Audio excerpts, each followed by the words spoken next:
ازيكم عاملين ايه؟ انا النهارده في ميدان باب الشعريه جايب لكم سندوتشات ابو حبيبه، سندوتشات الكبده والسجق والهمبرجر. الراجل بيقدم شغل عالي جدا، والمكرونه هناك عنده بالكبده ومكرونه ساده ومكرونه بالسجق. ابو حبيبه بتاع الغلابه بيضحي. عنده اسعار السندوتشات بتبدا من 5 جنيه، وعنده طبق المكرونه بيبدا من 10 جنيه، وطبق اللي ب20 جنيه كبده او سجق او كفته حسب ما انت عاوز. ده غير سندوتشات الهمبرجر. بيقدموا شغل عالي. شايفين التسويه بتاعت الكبده عامله ازاي؟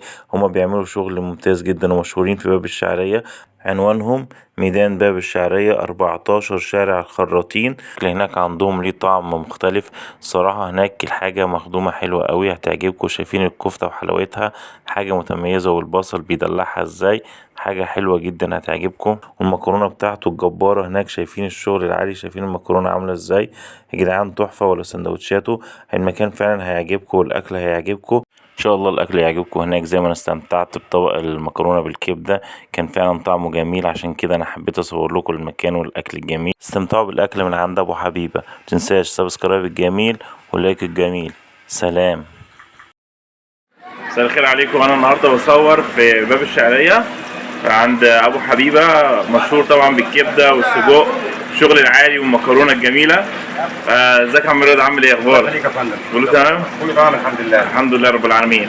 عاوزين نعرف بقى، يعني انتوا سمعتكم بسم الله ما شاء الله، يعني الناس بتقول حتى انتوا من ايام ما كنتوا في الميدان يعني. ده بنزور حضرتك بس ربنا يخليكم والله. ولا باب الشعريه كله عارفكم يعني ابو حبيبه. الحمد لله. فعرفنا كده، انتوا بتقدموا ايه؟ كبده اسكندراني وسجق وايه مكرونه تقدموها؟ مكرونه بصلصه ولا بتقدموا ايه تاني معاها؟ بنعمل مكرونه بالصلصه، وممكن عليها كبده، عليها سجق مدخن، عليها كفته، عليها كلاوي، حسب الزبون ما هو عايز يعني. والطاجن بيبقى بكام بقى؟ والطبق بيبقى بكام؟ يعني لو ساده بيبدا من 10 جنيه وطالع، عليها كبده، عليها كفته، عليها كلاوي، عليها اي نوع هو عايزه، بيبدا من 25 جنيه وطالع او 20 جنيه وطالع. عندي برضه فراخ بانيه طازه بتبقى فريش 30 جنيه وطالع. تمام. طب انتوا عندكم الرغيف بقى، رغيف الكبده بكام والسجق بكام بقى؟ والله عندي الكبده حضرتك برضه كيلو بيبدا من 5 جنيه، الكبده والسجق العادي. عندي سجق مدخن وعندي كلاوي في الكيلو ب7 جنيه. عندي في البلدي اي حاجه ب 10 جنيه، في برجر بيض، برجر ساده، برجر ميكس، كل اللي انت عايزه موجود. يعني انواع البرجر كلها انتوا بتقدموها بره؟ بنقدمها ميكس، جامبو، بيض، ساده. والكفته الجميله اللي انت بتعملها دي بقى، ده السندوتش بتاعها بكام دي؟ ده السندوتش بتاعها ب 10 جنيه. طب وانتوا بتبقوا موجودين بقى من الساعه كام هنا في المحل يعني؟ حضرتك احنا ما بنقفلش يا فندم 24 ساعه يعني؟ 24 ساعه شغالين طول ايام الاسبوع طبعا شغالين يعني؟ طبعا شغالين طول اليوم. حتى في الاعياد برضك شغالين ولا في الاعياد بتاجزوا؟ لا في الاعياد بنشتغل برضه. ماشي يا عم رضا. طب ما تقول لنا كده، طب العنوان فين بالظبط؟ يعني انا وقت ما اجي من عند المترو ماشي، ادي ظهري للمترو بعد ما اطلع من محطه باب الشعريه، تمام، وامشي بقى ازاي بقى عشان نوصف للناس بالظبط؟ احنا على اول شارع السوق، 14 شارع باب البحر او الخراطين. احنا في الخراطين، شارع باب البحر او شارع السوق، 5 شهور كده يعني في شارع السوق، لان ده كله سوق خضار وفاكهه وسمك فراخ. يعني احنا اطلع من محطه المترو، ادي ظهري لباب محطه باب الشعريه، واروح لايه؟ شارع السوق. اول ما ادخل انت على اول الناصيه اصلا يعني احنا حوالي ربع محل او بالظبط. انتوا على اول الناصيه هنا. جميل والله، تسلم ايديكم والله. ربنا يخليك. شكرا ليك يا عم رضا. تحت امرك يا فندم، شرفتونا. مساء الخير. ازي حضرتك؟ عامل ايه؟ اسمه حاجه ايه؟ محمد. تاكلوا عند ابو حبيبه من امتى؟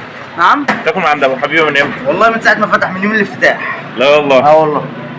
ايه رايك في الاكل بتاعه؟ لا بسم الله ما شاء الله، الله اكبر. وعلى فكرة قبل ما يفتح هنا كان في عربية بره هنا في الميدان، الكلام ده بقى من سنين، على طول كنا عنده. يعني هو اصلا كان في عربيه في الميدان هنا؟ في الميدان هنا، في الميدان بنمشي عليها.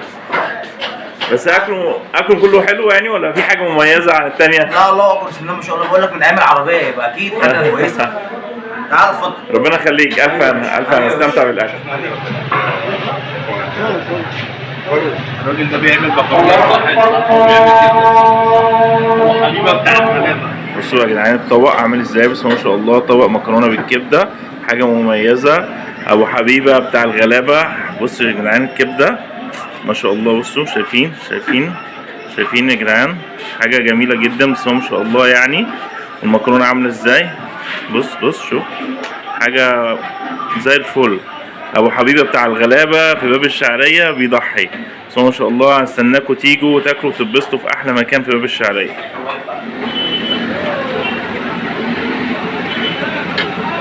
ده سجق مفروم ب5 جنيه؟ يا جدعان الاكل يا جدعان. احنا بتوع الغلابه. اه احنا بتوع الغلابه.